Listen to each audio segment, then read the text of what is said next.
आज कुछ करते हैं हटकर। किसी गांव में नहीं है हम, ये मंजा, ये चूल्हा, लेकिन मैं आपकी मुलाकात करवा रही हूँ एक बहुत ही खास शख्सियत के साथ, माधवी मोहिंद्रा। माधवी मोहिंद्रा जो है आधुनिक, सिडनी में रहती हैं, लेकिन जन्मभूमि की सौंधी सौंधी मिट्टी से हर दम जुड़ी रहती हैं।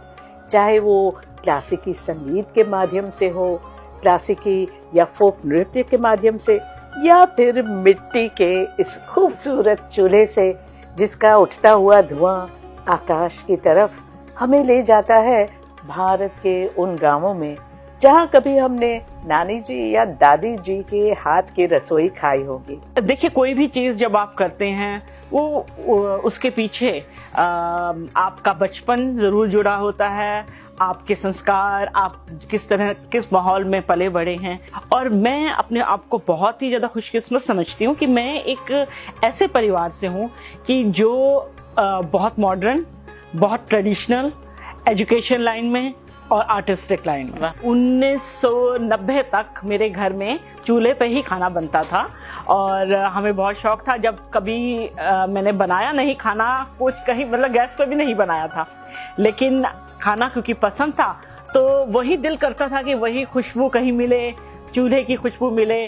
तो ये मैंने फिर धीरे धीरे शादी के बाद में मुझे जब पता चला मेरे हस्बैंड को खाना बहुत पसंद है, तो मैंने खाना बनाना सीखा।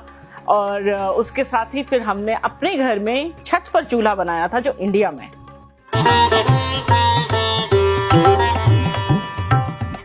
सिडनी में चूल्हा बनाने में कितना समय लगा और कितनी कठिनाइयां सामने आई, ये भी तो बता दीजिए। बहुत मुश्किल हुई क्योंकि हिंदुस्तान में हमें पीली मिट्टी मिलती है, जो नहर की मिट्टी हम जिसे कहते हैं, जिससे चूल्हा बनता है। तो बाइंडिंग अच्छी होती है, लीपना, जैसे घर भी पूरे के पूरे उसी से लीपे जाते हैं, आप जानते हैं जैसे। तो यहाँ पीली मिट्टी नहीं है क्योंकि यहाँ की रेतीली मिट्टी है या हार्ड है बहुत ज़्यादा। तो मुझे किसी ने बताया कि जो कंस्ट्रक्शन साइट्स हैं वहाँ पर क्योंकि मिट्टी नीचे से खोदी जाती है तो वो मिट्टी अच्छी होगी, उसकी बाइंडिंग अच्छी होगी। अब आपको पता है ऑस्ट्रेलिया में वहाँ जाना बहुत बैन है कि आप कंस्ट्रक्शन हो रही है तो आप उधर नहीं जा सकते।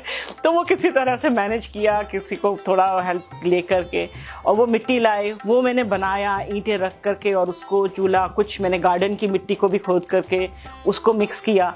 तो हुआ क्या, वो बना जब तो बड़ा खूबसूरत, लेकिन जब सूखा तो उसमें इतनी दरारें आई कि वो पूरा पापड़ की तरह से सब उतर गया क्योंकि वो बाइंडिंग नहीं हो रही थी।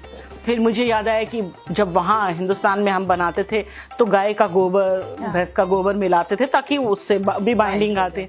तो फिर हम वहाँ पेनरिथ कहीं फार्म हाउसेस पे गए, वहाँ से गाय का गोबर लेकर आए, उसे मिट्टी में मिलाया, अपने गार्डन की घास को सुखाया।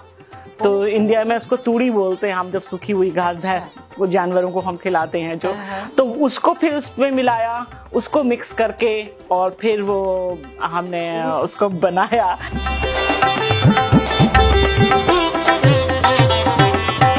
देखिए, कुछ भी जो भी मतलब घर में खाना वो बनता है, जो भी साग सब्जी आप बनाते हैं, लेकिन मुझे नॉन वेजिटेरियन बनाना उस पर अच्छा, क्योंकि उस पर एक तो स्मोकी जो फ्लेवर आता है। पुराने ज़माने में जब शादी ब्याह के टाइम पे लड़की को देखने जाया जाता था तो वो चूल्हा चौका कर रही होती थी, वहीं पे आंगन में बैठे होते थे, बेशक उसने घूंघट निकाला था, लड़की को देखने आते थे।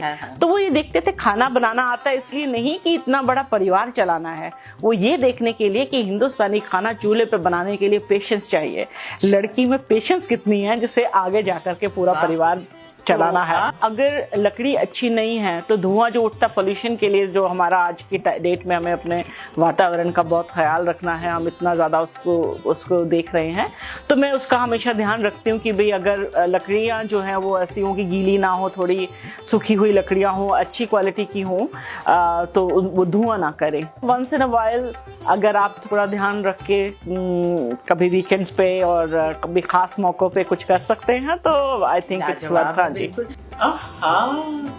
क्या लस्सी है भाई, इसमें भी स्मोक, धुआं की महक है।